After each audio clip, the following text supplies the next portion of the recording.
ஒரு ஆங்கில பத்திரிகை ரொம்ப தெளிவாக ஒரு விஷயத்த படம் பிடிச்சிருக்காங்க. அதில் முதல் விஷயம் என்ன அப்படின்னு சொன்னால், 18லேருந்து 35 வயது இருக்கக்கூடிய இளைஞர்கள் தந்தை பெரியாருடைய புத்தகங்களை தேடி வாசிக்கிறாங்க.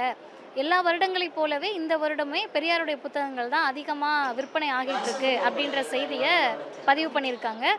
இன்னொரு பக்கம் 50 வயதுக்கு மேல் இருக்கக்கூடிய முதியவர்கள் பக்தி புத்தகங்களை தேடி செல்கிறார்கள். குறிப்பாக அது ராமாயணமாக இருக்கட்டும், அந்த மாதிரி புத்தகங்களை தேடி போகிறாங்க. இது ரெண்டையும் நம்ம எப்படி புரிஞ்சுக்கிறது அப்படின்ற கேள்வி எல்லாருக்குமே இருக்குது. அதுக்கு என்ன சிம்பிளான ஒரு செய்தி அப்படின்னு கேட்டால், தந்தை பெரியார் அவர்கள் அவருடைய கொள்கையை முன்னிறுத்தினப்போ, எனக்கு இளைஞர்கள் தேவை, வாலிபர்கள் தேவைன்னு தான் சொன்னார். ஏன் இளைஞர்கள் தேவை அப்படின்னு சொன்னால், இன்றைக்கு இருக்கக்கூடிய ஒரு சூழலில் ஜாதியாக இருக்கட்டும், மதமாக இருக்கட்டும், மூடநம்பிக்கையாக இருக்கட்டும், அல்லது பெண்ணடிமைத்தனமாக இருக்கட்டும், இது எல்லாமே சேர்ந்து அது சனாதனமாக ஃபாசிசமாக உருவெடுக்கிறப்ப அதை எதிர்க்கிறதுக்கு நம்ம கையில் ஒரு ஆயுதம் வேணும். அந்த ஆயுதம் நம்ம அருவாள் எடுத்துகிட்டு போயிட்டு, வேல் எடுத்துகிட்டு போயிட்டு, துப்பாக்கி எடுத்துகிட்டு போக முடியாது.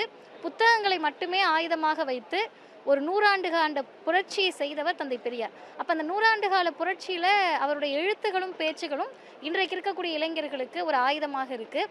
இன்னொரு பக்கம் பார்த்தோம்னா, இத்தனை இளைஞர்கள் தந்தை பெரியாரை நோக்கி வருவதற்கு காரணம் அத்தனை இளைஞர்களுக்கும் சமத்துவத்தை பிடிச்சிருக்குன்னு அர்த்தம். ஏன்னா தந்தை பெரியாருடைய சிந்தனையை நீங்கள் எல்லாத்தையும் ஒன்று சேர்த்தீங்கன்னா, அது முதலில் வருவது சமத்துவம், அதற்கு பிறகு சமூக நீதி, சகோதரத்துவம், சுதந்திர உணர்வு, இது எல்லாவற்றையும் சேர்த்து தான் இளைஞர்கள் இன்னைக்கு தேடுறாங்கன்றது அர்த்தம்.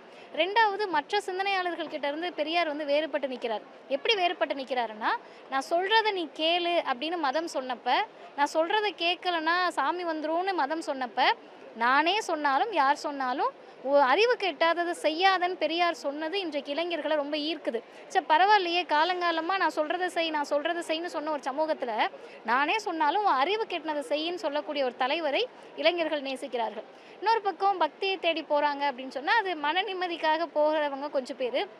மீதி யாருன்னு கேட்டால், பழக்கப்பட்டுட்டாங்க, அந்த பக்தியில் ஊறி அதிலேயே திளைத்து பழக்கப்பட்டவர்கள் அந்த இலக்கியங்களுக்கு போகிறாங்க. ஆனால் நமக்கு மோதல் பக்திக்கும் பகுத்தறிவுக்குமா அப்படின்னு கேட்டால், நம்முடைய மோதல் சமூக அநீதிக்கும் சமத்துவத்திற்குமான ஒரு மோதல்.